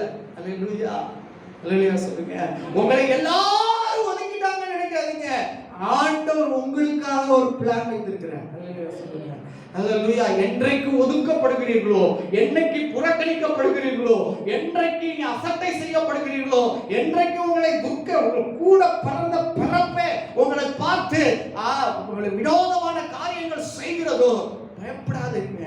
கர்த்தரை மாத்திரம், அதுதான் 2 நாளாகமத்தில் சொல்லும்போது யோசபாத்துக்கு ஆண்டவர் சொல்லுவார், கர்த்தரை நம்புங்கள், கர்த்தரை நம்புங்கள் சித்தி பெறுவீர்கள், தீர்க்கதரிசியை நம்புங்கள் நிலைப்படுவீர்கள். அல்லேலூயா. கர்த்தரையே நம்ப வேண்டும். கர்த்தரையே சார்ந்திருக்க வேண்டும், கர்த்தரையே விசுவாசிக்க வேண்டும், கர்த்தரையே உறுதியாய் பிடித்துக் கொண்டு அவர் வழியை திறந்தால் ஒழிய என் வாழ்க்கையில மாற்றம் வராது என்று சொல்லி அவரையே உறுதியாய் பற்றி கொண்டிருந்தார். நீ எந்த நிலைமையில் இருந்தாலும் ஆண்டவர் உயர்த்துவது திண்ணம். அல்லேலூயா, அது உண்மை. பயப்படாதீங்க, தைரியமா இருங்க. வாசிங்க வாசிங்க 3 வசனத்தை வாசிங்க. அதற்கு சாமுவேல், நான் எப்படி போவேன்? சவுல் இதை கேள்விப்பட்டால் என்னை கொன்று போடுவான். சவுல் கேள்விப்பட்டால் என்னை கொன்று போடுவானே. அப்பொழுது கர்த்தர், நீ ஒரு காளையை கையோடு கொண்டு போய் கர்த்தருக்கு பலியிட வந்தேன் என்று சொல்லி ஈசாயை பலி விருந்துக்கு அழைப்பாயாக. அப்பொழுது நீ செய்ய வேண்டியதை நல்ல கவனமா வசனத்தை வாசிங்க. நான் ஒரு குறிப்பு சொல்ல போறேன். நல்ல கவனமா வாசிங்க. நான் உனக்கு சொல்லுகிறவனை எனக்காக அபிஷேகம், நான் உனக்கு சொல்லுகிறவனை எனக்காக, அண்டர்லைன் தி வேர்ட், எனக்காக. ஏங்க, தாயி தகப்பன், அவங்களுடைய சகோதரர்கள், அந்த பிரஜாதிகள், அந்த அடிமைகள், அந்த ஊர்க்காரங்க, அந்த சனகரிப்பு, அந்த தேசம் முழுவதும் புறக்கணித்த மனிதன் யாருக்காகவா? யாருக்காகவா? வசனத்தை வாசிங்க. இங்க இருக்கணும், பிரசங்கத்துல இருக்கணும். யாருக்காக? வாசிங்க, அந்த வசனத்தை சொல்லுங்க. நான் உனக்கு சொல்லுகிறவனை எனக்காக அபிஷேகம், எனக்காக. அல்லேலூயா. யாருக்காகங்க? எனக்காக. ஆண்டவர் சொல்றாரு, யாருமே இல்ல அவனுக்கு, ஆனா ஆண்டவர் அவனுக்காக அவனுடைய வாழ்க்கையை உயர்த்தும்படியாய், அவனுடைய வாழ்க்கையை கனப்படுத்தும்படியாய், அவனுடைய வாழ்க்கையை மகிமைப்படுத்தும்படியாய், யார் அசட்டை பண்ணாங்களோ, யார் கனவீனம் பண்ணாங்களோ, யார் அவனை துச்சனமாய் பேசினாங்களோ, யார் அவனுக்கு விரோதமாய் சூழ்ந்து நின்றாங்களோ, எல்லாருக்கும் மத்தியிலும் நீ எனக்காக அவனை அபிஷேகம் பண்ணு. அல்லேலூயா. பாருங்க, பழி விருந்துன்னா என்னன்னா, முதல்ல மகா தீர்க்கதரிசி சாமுவேல் போவார், அடுத்தது லேவியர் போவாங்க. நல்ல கவனமா கேளுங்க. மகா தீர்க்கதரிசி சாமுவேல் போவாங்க, அடுத்தது ஆசாரியர்கள் போவாங்க, அடுத்தது லேவி கோத்திரர் போவாங்க, அதுக்கு அடுத்தது அந்த ஊர் ஜனங்கள்ல மதிக்கப்படத்தக்க சனகரிப்பு சங்கம் அங்க வரும். அதுக்கு அடுத்தாப்புல அந்த ஊர்ல இருக்கிற பெரியவர்கள் வருவாங்க. எல்லாரும் வந்ததுக்கு பிறகு ஈசாய், அந்த வசனத்தை வாசி, எனக்காக, குமாருக்காக, ஜோசப்புக்காக, ஜூடுக்காக, அவளுக்காக, சீபாவுக்காக அபிஷேகம் பண்ணு. நான் அடிக்கடி அந்த வசனத்தை வாசிப்பேன். எனக்காக அபிஷேகம். நீ எனக்காக இருக்கிற, நான் எனக்காக தெரிந்து கொண்ட பாத்திரம், நீ எனக்காக வாழ்ற, எனக்காக உயிரோடு இருக்கிற, எனக்காகத்தான் நீ வாழ்ற அப்படின்னு அந்த வசனம் என்னை அப்படியே உயிர்ப்பிக்கும். எல்லா விதத்திலும் துன்பப்பட்டாலும் அந்த வசனம் என்னை உயிர்ப்பிக்கும். அப்ப வசனத்தை வாசித்தாதானே அதனுடைய மகிமையை நமக்கு விளங்கும். வாசிங்க. நீ எனக்காக, எல்லாரும் வரங்கட்டடியா, ஆனா அவனை எனக்காக அபிஷேகம் பண்ணு. ஆண்டவருக்காக நீ உயர்த்தப்படுவாய். செத்தவனை போல இருக்கலாம், உடைக்கப்பட்டவனா இருக்கலாம், யாரெல்லாம் அவனை அவமானப்படுத்தினாங்களோ எல்லாரும் அந்த பழி விருந்துக்கு வர சொன்னாங்க. வாசிங்க, முடிப்போம். வாசிங்க. கர்த்தர் சொன்னபடியே சாமுவேல் செய்து பெத்லெஹேமுக்கு போனான். இங்க பாருங்க, நல்ல கவனமா பாருங்க. என்ன பாருங்க ஐயா, மணி ஐயா நல்லா தூங்குறேன். சரி, வாசிங்க வாசிங்க. அப்பொழுது அவ்வூரின் மூப்பர் தத்தளிப்போடு அவனுக்கு எதிர்கொண்டு வந்து, எப்படி வந்தாங்களா? எப்படி வந்தாங்க? வசந்த வாசிங்க. தத்தளிப்போடு, அண்டர்லைன் தி வேர்ட். ஏன் அப்படின்னா, ஈசாய் குடும்பம் எப்படிப்பட்டது? தாவீது உள்ள வந்ததினால இவன் மோவாபிய ஸ்திரியை கல்யாணம் பண்ணி அதன் மூலமா 7 குழந்தை பிறந்து தவறான முறையில் பிறந்த இந்த தாவீதுக்கு அவர் ஏதாவது ஒன்று பண்ண போறாரோ என்று சொல்லி பயந்து போய் ஆசாரியர்கள், லேவியர்கள், ஊர்ல இருக்கிற முக்கியஸ்தர்கள் எல்லாரும் அவங்க தவுதாயப்பட்டு தத்தளித்துக்கிட்டு அவங்க வந்து நின்று கேட்கிறாங்க, நீங்க வர்றது சமாதானமா? நீங்க வர்றது சமாதானமா? வசனத்தை வாசிங்க, எல்லாம் கண்ணு வசனத்துல இருக்கணும். வாசிங்க. சமாதானம் தான், சமாதானம் தான். இவங்க நினைச்சாங்க இவனை தாவீத தள்ளினாலும் அவன் நம்மளோட தானே இருக்கிறான், இவன் ஈசாய் சனகரிப்பு சங்கத்தோட தானே இருக்கான், இதை விசாரிக்கிறதா மகா தீர்க்கதரிசி வந்திருக்காரு. ஆனா எல்லாரும் படைசூழ தேசமே பலி விருந்து செய்ய போகுது. என்ன பண்ணுவாங்க? பலி விருந்துக்கு ஒரு விருந்து பண்ணுவாங்க, ஒரு பலி இடுவாங்க, அன்னைக்கு செய்ய வேண்டிய காரியத்தை செய்வாங்க, அபிஷேகம் பண்ணுவாங்க. அதுதான் பலி விருந்து. இன்னைக்கும் பார்த்தீங்கன்னா நெல்லை மாவட்டத்தில் பாளையங்கோட்டையில் இந்த இடங்கள் எல்லாம் பார்த்தீங்கன்னா வருஷத்துக்கு ஒரு வாரம் எல்லா குடும்ப நண்பர்கள்லாம் சேர்ந்து அந்த ஆலயத்தில் போய் பலி விருந்துன்னு சொல்லி எல்லாரும் சேர்ந்து சாப்பிடுவாங்க. இல்லையா? நடக்குதா? நடக்குதா? நடக்குது இல்ல? அதே போலதான் இன்னைக்கு திருநெல்வேலி மாவட்டத்தில், அவங்க பேரை சொல்லக்கூடாது, அவங்க தப்பா நடப்பாங்க. அவங்க திருநெல்வேலி மாவட்டத்தில் என்ன பண்றாங்க? அவங்க எல்லாரும் அந்த கோயில்ல எங்கெங்கேயோ இருப்பான், எங்கெங்கேயோ இருப்பாங்க, வெளிநாட்டுல எல்லாம் இருப்பாங்க. ஆனா அன்னைக்கு 3 நாள் 4 நாள் என்ன பண்ணிடுவாங்க? அந்த ஊருக்கு வந்துருவாங்க. அந்த ஊருக்கு வந்து ஒரே விருந்து, பள்ளி விருந்து. அவங்க பைபிள் படி செய்யறாங்க. இல்லையா? ஆனா ஒரு மனசுக்குள்ள கசப்பு வெறுப்பு எல்லாம் வச்சுக்கிட்டு தான் செய்வாங்க. அடுத்தது வேண்டாம். அப்ப இந்த இடத்துல பார்க்கும்போது வாசிக்கணும், தத்தளிப்பா அப்படின்னு வரான். இல்லப்பா, தத்தளிப்பு இல்லப்பா, சமாதானம். பாருங்க ஆண்டவர் எப்படி உயர்த்துறாரு பாருங்க. முடிக்கிறேன். நீங்கள் முதல்ல யார் பரிசுத்தம் பண்ணணும் சொல்லுங்க, எல்லாரும் சேர்ந்து சொல்லுங்க. யார் பரிசுத்தம் பண்ணணும்? ஊர்க்காரன் பரிசுத்தம் பண்ணணும். ஏன்னா இவன் தான் அவனை ரொம்ப அசட்டம் பண்ணது. தாவீது அசட்டம் பண்ணது யாரு? ஊர்க்காரன். ஊர்க்காரன் முதல்ல பரிசுத்தம் பண்ணணும். ஏன்னா மகா தீர்க்கதரிசி பரிசுத்தமா வந்துட்டார், லேவி பரிசுத்தமா வந்துட்டார், ஆசாரியர்கள் பரிசுத்தமா வந்துட்டாங்க. இப்ப அடுத்தது யாருன்னா ஊர்க்காரங்க பரிசுத்தமா ஆகணும். அடுத்தது எல்லாரும் பலி விருந்துக்கு வாருங்கள். ஈசாயும் அவன் குமாரர்களும் பரிசுத்தம் பண்ணி அவன் பலி விருந்துக்கு அனுப்பித்தான், எல்லாத்தையும் அழைத்தான். அவர்கள் வந்தார்கள். இங்க பாருங்க, இதுல பாருங்க, ஆண்டவர் இந்த இடத்துல ஒரு விஷயத்தை சொல்றாரு, அதை மாத்திரம் சொல்றேன். இங்க பாருங்க, வாசிங்க. கர்த்தரால் அபிஷேகம் பண்ணப்படுபவன் இவன்தான் ஆகும் என்றான். கர்த்தர் சாமுவேலை நோக்கி, நீ இவனுடைய முகத்தையும் இவனுடைய சரீர வளர்ச்சியையும் பார்க்க வேண்டாம். இல்ல, ஒவ்வொரு பேரா சொல்லுங்க, ஒவ்வொரு பேருக்கு நான் அர்த்தம் சொல்றேன். முதல்ல யார் வரா அவங்க குடும்பத்துல? சம்மா. 4, 5, 6 வசனங்கள் நான் வாசிங்க. முதல்ல யாரு? சம்மா. சம்மா. சமஸ்தா எத்தனாவது பேரு? சமஸ்த இஸ்ரவேலோட தீர்க்கதரிசி சாமுவேல் பெத்லெஹேமுக்கு பலி விருந்து செய்ய ஆயத்தப்படுத்தினா. பலி விருந்து வந்துச்சு, எல்லாரும் ஒன்னா சேர்ந்தாங்க, ஊரார் எல்லாம் வந்தாங்க, 8 பிள்ளைகளை குறித்து அவங்க கொண்டு வந்தாங்க. இப்ப ஈசாய் முதல்ல வர்றது யாருன்னா எலியாவா? எலியா முதல்ல மூத்த மகனை கொண்டு வரான். ஈசாய் தனக்கு பிடித்ததான மூத்த குமாரன். அவன் யாருன்னா, அவனுக்கு அர்த்தம் என்னன்னா தேவனை போன்றவன். அவனுக்கு பேரு, அவனுடைய உடல் கட்டு, அவனுடைய முக அலங்காரம், அவனுடைய பராக்கிரமம், அவன் எப்படிப்பட்டவனா இருந்தான்னா எழுதி வச்சுக்கோங்க. இந்த பேருக்கு தேவனை போன்றவன்.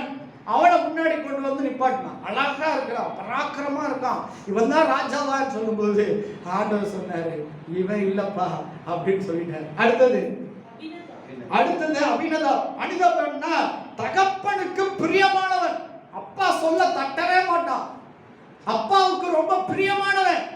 நீங்க நினைக்கிறீங்க உங்களுக்கு பிரியமா வச்சுக்கிறீங்க, குடும்பத்துல வச்சுக்கிறீங்க, வீட்டுக்கு வச்சுக்கிறீங்க, ஆண்டவருக்கு பிரியமா இருக்கானான்னு பாருங்க. இல்லையா? ஆண்டவருக்கு பிரியமா இருக்கிறானா, ஆண்டவருடைய சத்தத்தை கேட்கிறானா, ஆண்டவருக்கு உகந்தவனா இருக்கானா? இவனையும் இல்லைன்ட்டு. அடுத்தது சம்மா, தாளந்து மிகுந்தவன், திறமை மிகுந்தவன், டேலண்டட். இந்த 3 பேர் வந்துட்டாங்க. கடைசியா 7 பேர் வந்துட்டாங்க. 7 பேரையும் என்ன பண்ணிட்டாரு? இல்லன்ட்டு. இந்த உலகம் எதை பார்க்குது? இந்த உலகம் எதை பார்க்குது? அழகை பார்க்குது, படிப்பை பார்க்குது, வேற என்ன பார்க்குது? பணத்தை பார்க்குது, பொருளை பார்க்குது, ஸ்டேட்டஸை பார்க்குது, அந்தஸ்தை பார்க்குது. ஆனா ஆண்டவர் பார்க்குறது பிச்சைக்காரனா இருந்தாலும் கர்த்தர் உன்னை உயர்த்துவார். நீ ஒண்ணுமே இல்லைன்னாலும் ஓட்டாண்டியா இருந்தாலும் கர்த்தருக்கு பிரியமானது மாத்திரம் செய்தினா அதினதின் காலத்துல நேர்த்தியா செய்து உன்னை உயர்த்துவார். இல்லையா தினேஷே, ஆண்டவருக்கு பிரியமானதா செய்தா சாதாரண வேலை இல்லை, மேலான நிலைமைக்கு கர்த்தர் என்ன பண்ணுவாரு? நான் கஷ்டப்படுறேன், அடிமை தொழில செய்யறேன், ரொம்ப பாடுபடுறேன், என்னை உயர்த்துறதுக்கு யாரும் இல்லை அப்படின்னு நினைக்காத. கர்த்தர் ஒரு இமை பொழுதுல மிகப்பெரிய உன்னதத்துக்கு மனிதன் அவனுடைய ஹைட்டுக்கு கொண்டு போவான், ஆண்டவர் அவருடைய ஹைட்டுக்கு கொண்டு போவார். ஆண்டவருடைய ஹைட்டுக்கு நம்முடைய வாழ்க்கை போகணும்னா அவருடைய இருதயத்துக்குள்ள ஜீவிக்கணும், அவருக்கு பிரியமானதை செய்யணும், அவருக்குள்ள வாழணும். அப்படி வாழ்ந்தீங்கன்னா அவர் நினைக்கிற உயரத்துக்கு கொண்டு போவார். வாசிங்க, முடிக்கலாம், மணியாவது 8 பேர் இல்லைன்ட்டா. அப்ப சொல்றான், ஏப்பா இவ்வளவு பேர் தானே உன் பிள்ளை? எவ்வளவு பேர்? 7 பேர். 7 பேரையும் நல்லா குளிப்பாட்டி 7 பேரையும் நல்லா வசச்சு நல்லா விருந்தெல்லாம் கும்பிடுறாங்க. ஒரு தாவீதுக்கு ஒரு வார்த்தை சொல்லி எல்லாரும் சாப்பிட போறாங்க. ஒரு ஓரத்துல உட்கார்ந்து கொஞ்சம் சோறு போடலாம்னு சொல்லி அவன்கிட்டயாவது ஒரு வார்த்தை சொல்லியிருக்கலாம்ல, அவன்கிட்ட சொல்லவே இல்லை. இப்படி உங்க குடும்பத்தினால புறக்கணிக்கப்படுறீங்களா? நீங்க வேலை செய்யற இடத்துல புறக்கணிக்கப்படுகிறீங்களா? உங்க பிள்ளைகளினால புறக்கணிக்கப்படுகிறீங்களா? எல்லா காரியத்தின் மூலமா புறக்கணிக்கப்படுகிறீங்களா? ஆண்டவர் புறக்கணித்தவங்க ஆளுகை செய்கிறவனுக்கு இன்னொன்னு புறக்கணிக்க புறக்கணிக்க புறக்கணிக்க ஆளுகை தன்னை அது உயர்ந்து கொண்டே இருக்கும். எவ்வளவுக்கு அவ்வளவு புறக்கணிக்கப்படுகிறோமோ அவ்வளவுக்கு நம்முடைய ஆளுகை தன்மையினுடைய அதனுடைய தன்மை அது அதிகமாகிக் கொண்டே இருக்கும். பயப்படாதீங்க, மனிதன் புறக்கணிப்பான், நம்முடைய உறவுகள் புறக்கணிக்கும், இந்த உலகம் நம்மளை புறக்கணிக்கும்.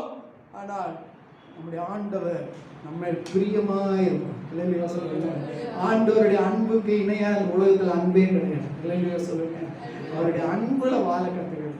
ஒரு சின்ன காரியம் செஞ்சாலும் ஆண்டவருக்கு விரோதமா ஏதாவது செஞ்சுட்டேன்னா மன்னிச்சுக்கங்கப்பா அப்படிங்கிற ஒரு பயத்தோட வாழுங்க. கர்த்தர் யாரும் உயர்த்த வேண்டாம், படிப்பு உயர்த்த வேணாம், பட்டம் உயர்த்த வேணாம், ஊர் உயர்த்த வேணாம், இந்த கவர்மெண்ட் உயர்த்த வேணாம், கர்த்தரே நம்மளை உயர்த்துவார். எத்தனை பேர் விசுவாசம்? கர்த்தரே நம்மளை உயர்த்துவார், அவரே உயர்த்துவார். பாருங்க, இந்த 7 பேர் வந்தாச்சு. அவர் சொல்றாரு, என்ன சொல்றாரு? எல்லாம் சேர்ந்து வாசிங்க. இதே மாதிரிதான் உங்களுக்கு சொல்லுவாங்க, உங்களுக்கு சொல்ல மாட்டாங்க. அந்த இடத்துல உங்களை வச்சு கர்த்தர் கனப்படுத்துறதுக்காக அவன் எங்கன்னு கேட்கிறாங்க. எல்லாம் சேர்ந்து வாசிங்க அந்த வசனத்தை.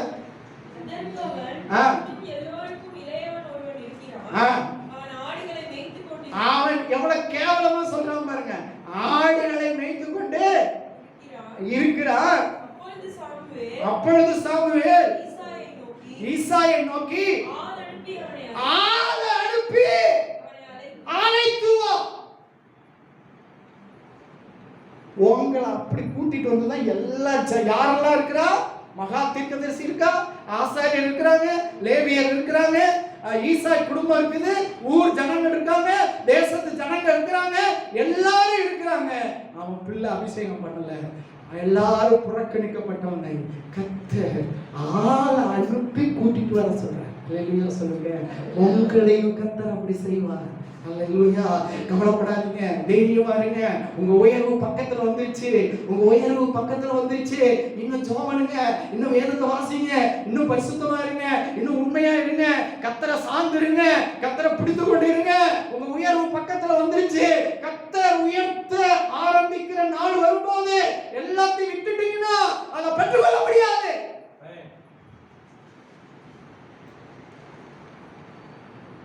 ஆள் அனுப்பி அழைத்து அவன் சொல்லிட்டான், அவன் வர மட்டும் நான் என்ன பண்ணிட்டேன்? சாப்பிட மாட்டேன். எனக்கு என்ன பிடிச்சிருந்துச்சு தெரியுங்களா? தாவீது எந்த ஆசனத்துல உட்காரணும்னு அந்த வீட்டுல வச்சிருந்தாங்களோ அந்த ஆசனம் அந்த மூளையில் இருந்துச்சு. அந்த ஆசனத்துல போய் என்ன பண்ணிட்டான், மகா தீர்க்கதரிசி சாமுவேல் போய் அந்த இடத்துல என்ன பண்ணிட்டான். இப்ப பாருங்க, வேடிக்கையை பாருங்க, வாசிங்க. ஏங்க, ஹீரோ இல்லாம ஃபங்க்ஷன் ஸ்டார்ட் ஆகுமா? அவன் ஜீரோங்க. he was zero, he is hero. Hallelujah. was is இருந்தா இருக்கிறான். ஹalleluya. நீ இருந்துட்டே இருக்கிற ஒரு நாட்கள் இருக்கலாம், இருக்கிற நாட்கள் ஒன்று இருக்கிறது. ஹalleluya. வாழ போகிற நாட்கள் ஒன்று இருக்கிறது. யோசனை பண்ணி பாருங்க, வாசிங்க சீக்கிரம். அவனை கூட்டிட்டு வந்துட்டாங்க. ஏங்க, எந்த அப்பா ஒதுக்குனாரோ, எந்த அம்மா ஒதுக்குனாங்களோ, எந்த சகோதரர் ஒதுக்குனாங்களோ, எந்த உறவுக்காரங்க ஒதுக்குனாங்களோ, எந்த ஊருக்காரங்க ஒதுக்குனாங்களோ, எந்த தேச ஜனங்க ஒதுக்குனாங்களோ, எந்த ஜனங்கள் புறக்கணிச்சாங்களோ, எல்லாருக்கும் மத்தியிலையும் அவனை கொண்டு வந்து நிற்கிறாங்க. அவன் மேல என்ன வாசம் அடிச்சிருக்கும்? அவன் மேல என்ன வாசம் அடிச்சிருக்கும்? ஆட்டு வாசனை. என்ன வாசனை அடிச்சிருக்கும்? ஆண்டவர் இருதயத்தை பார்க்கிறார், தோற்றத்தை பார்க்கிறார். இருதயத்தில் ஜாக்கிரதையா, ஆண்டவர் இருதயத்தை பார்க்கிறார் என்கிறார். அவருக்கு இருதயத்துல நோகிற மாதிரி நான் ஏதாவது செய்யறேன்னா என்னை மன்னிச்சிருக்கப்பா அப்படின்னு சொல்லி நம்ம பாவத்தை அறிக்கையிடணும். இருதயத்தை பார்க்கிறோம். அப்ப ஆண்டவர் சொல்ற சென்டென்ஸை பாருங்க, நல்ல கவனமா அபிஷேகத்தில் நிரம்பி பாருங்க. இதே போல உங்களுக்கு செய்யப்படும். வாசிங்க. அப்பொழுது கர்த்தர் இவன் தான், ஆண்டவர் சொல்ற இவன் தான்,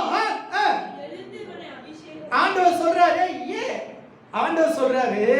தாவீது பக்கத்துல ஆண்டவர் வந்து நின்னுகிட்டு சவுலை பார்த்து, என் மகன் நிக்கிறான், தீர்க்கதரிசி நீ உட்கார்ந்து இருக்க, நீ எழுந்து. Glory to Jesus. Hallelujah. ஆண்டவர் புறக்கணிக்கப்பட்டவர், அசட்டை செய்யப்பட்டவர், அருவருக்கப்பட்டவர், எல்லாரும் மறக்கப்பட்டவர், எல்லாரும் உடைக்கப்பட்டவன் பக்கத்துல ஆண்டவர் வந்து நின்று மகா தீர்க்கதரிசியாகிய சாமுவேலை நோக்கி, நீ என் புள்ள நிக்குது, நீ எந்திரிச்சு அவனை அபிஷேகம் பண்ணு அப்படின்னு சொல்ற நாட்கள் உனக்கு சீக்கிரத்துல வரப்போகுது. ஹalleluya. வாசிங்க, முடிச்சிருவோம்.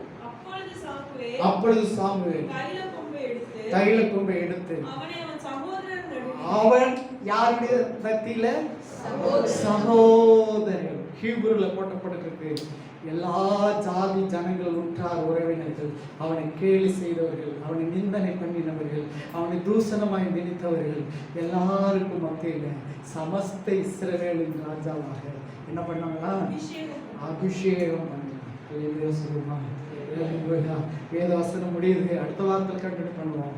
ஆண்டவருக்கு நீ உண்மையா இருந்தா நீ உடைக்கப்பட்ட பாத்திரமா இருக்கலாம், ஆனா உடைக்கப்பட்ட பாத்திரத்தை ஆண்டவர் உயர்ந்த பாத்திரம். அவருக்கு தேவை ஹார்ட், அந்த இருதயம். அந்த இருதயத்தை பாதுகாத்துக் கொள்ளுங்க. கர்த்தருக்கு, மனிதனுக்கு பயப்படாதீங்க, பாஸ்டருக்கு பயப்படாதீங்க, ஆண்டவருக்கு பயப்படுங்க. ஆண்டவருக்கு பயந்து ஜாக்கிரதையாகிங்க. கர்த்தர் ஆசீர்வதிப்பார். காணிக்கை, தசமபாகம் எல்லாவற்றையும் கையில் வைத்துக் கொள்ளுங்க. முடிவில் நான் உங்களுக்காக ஜெபிக்கிறேன். நல்ல பிதாவே, இந்த காணிக்கை, தசமபாகம், பொருத்தனை பலிகள் எல்லாவற்றையும் கர்த்தர் ஆசீர்வதிக்கிறார். இதை நான் உங்களுக்கு இயேசுவின் நாமத்துக்கு ஒரு பாடலை பாடும்போது காணிக்கை எடுப்போம். கர்த்தர் ஆசீர்வதிப்பார்.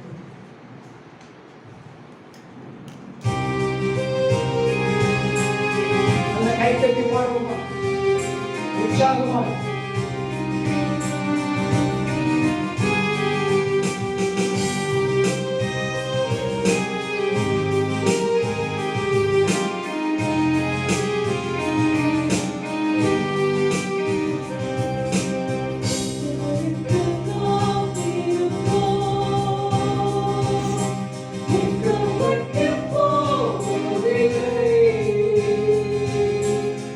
Jaya Mandu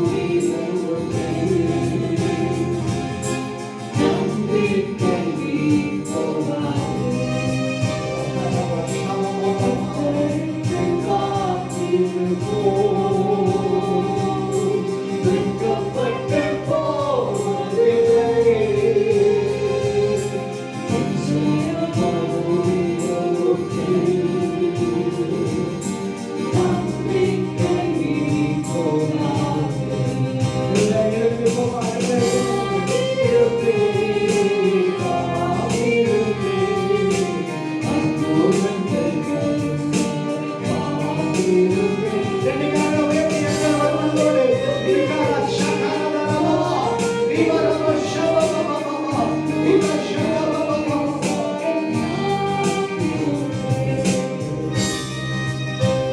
குறித்த காலத்துக்கு தரிசனம் வைக்கப்பட்டிருக்கிறது.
கர்த்தர் கொடுத்ததான வசனங்கள், கர்த்தர் கொடுத்த தீர்க்கதரிசன வார்த்தைகள் எல்லாம் நிச்சயமாய் நிறைவேறும். உடைக்கப்பட்ட பாத்திரமாய் இருக்கலாம், ஆனால் கர்த்தர் உயர்ந்த பாத்திரமாய் கர்த்தர் மாற்றுவார். எல்லாம் ஹல்லேலூயா, ஹல்லேலூயா, ஹல்லேலூயா. செத்தவனை போல எல்லாராலும் மறக்கப்பட்டேன், செத்தவனை போல எல்லாராலும் மறைக்கப்பட்டேன். உடைக்கப்பட்டவனை போல இந்த கால வேளையில என் அப்பா இடத்துல வந்திருக்கிறேன். ஹalleluya. ஆண்டவர் இடத்துல வந்திருக்கீங்க. நீ உடைக்கப்பட்டவன் அல்ல, நீ உயர்த்தப்பட்டவனாய் கர்த்தர் மாற்றுவார். சீக்கிரத்தில் உனக்கு ஒரு காரியத்தை செய்வார். எல்லாரும் ரெண்டு கரங்களை உயர்த்தி 2-3 அந்நிய பாஷையில பேசி எல்லாரும் கர்த்தரை ஸ்தோத்திரம் பண்ணுவோம். நல்ல மனம் நிறைந்து எல்லாரும் கர்த்தரை ஸ்தோத்திரம் பண்ணி எல்லாம் சோமனோம். அப்பா நீங்க தான் திறக்கணும், நான் முயற்சி செய்ய மாட்டேன். ஆண்டவரே வாசலை திறக்கிறது நீங்க தான். ஆண்டவரே மகிமையை திறக்கிறது நீங்க தான். காரியத்தை செய்யறது நீங்க தான். அனுபவம் செய்யறது நீங்க தான். எல்லாம் 2-3 அந்நிய பாஷையில பேசி வாயில ஆவியில நிரம்பி நல்ல கர்த்தரை ஸ்தோத்திரம் பண்ணி எல்லாம் விடுதலை. இன்றைக்கு ஒரு அற்புதம் நடக்கணும், வீட்டுல ஒரு பெரிய காரியம் நடக்கணும், குடும்பத்துல ஒரு காரியம் நடக்கணும். எல்லாம் கர்த்தரை ஸ்தோத்திரம் பண்ணி நல்ல சத்தத்தை உயர்த்தி நல்ல அண்ணாலை போல நல்ல சத்தத்தை உயர்த்தி என் வாழ்க்கை மாறணும், என் குடும்பம் மாறணும், எனக்கு கொடுக்கப்பட்ட காரியம் மாறணும், கர்த்தர் அற்புதம் செய்யணும். ஹalleluya. இயேசுவே ஸ்தோத்திரம். நன்றியோடு துதிக்கிறோம் துதிக்கிறோம் துதிக்கிறோம். சர்வ வல்லமையுள்ள தேவனே நீர் பெரியவர். கர்த்தாவே ஸ்தோத்திரம். இயேசுவே ஸ்தோத்திரம். நம்ம தாயின் கருவில் எழுப்புகள் உருவாவதற்கு முன்பாகவே பேர் சொல்லி அழைத்த தேவன் நீர். கர்த்தாவே ஸ்தோத்திரம். இயேசுவே ஸ்தோத்திரம். எங்களை முன் குறித்திருக்கிற தேவன், எங்களை அழைத்த தேவன், எங்களை கர்த்தாவே ஸ்தோத்திரம் எங்களுடைய வாழ்க்கையில எல்லாவற்றையும் முன் குறித்து அதற்குரிய எல்லா பிளானையும் ப்ரிப்பேர் பண்ணி வைத்திருக்கிறீங்க. இயேசுப்பா ஸ்தோத்திரம். நாங்கள் ஒவ்வொரு நாளும் உமக்கு பிரியமாய், உமக்கு பரிசுத்தமாய், உம்முடைய இருதயத்துக்கு ஏற்றவர்களாய் மாற வாழ கர்த்தர் எங்களுக்கு உதவி செய்ய வேண்டுமாய் நாங்கள் ஜெபிக்கிறோம். இந்த உலகத்திலே காணப்படுகிற மனிதர்களுக்கும் எங்களோடு கூட இருக்கிறவர்களுக்கும் பிரியப்படுத்துவதற்கும் அவர்களை அட்ஜஸ்ட் பண்ணி நாங்கள் போவதற்கும் இல்லாதபடிக்கு எங்களை உண்டாக்கின, எங்களை உருவாக்கின, எங்களை தேர்ந்தெடுத்த, எங்களை அழைத்த தேவனுக்கு நாங்கள் எப்பவும் கர்த்தாவே ஸ்தோத்திரம் பிரியமாய் நடக்கிற ஒரு கிருபையை தந்தர வேண்டுமாய் ஜெபிக்கிறோம். இந்த கடைசி நாட்கள்ல காலத்துல இருக்கிற நாங்கள் கர்த்தாவே ஸ்தோத்திரம் பரலோகத்துக்கு வரத்தக்கதாய் நாங்கள் கர்த்தாவே ஒவ்வொரு நாளும் எங்களை நாங்களே நிதானித்து அழுகிற கிருபையை தந்தர வேண்டுமாய் ஜெபிக்கிறோம்.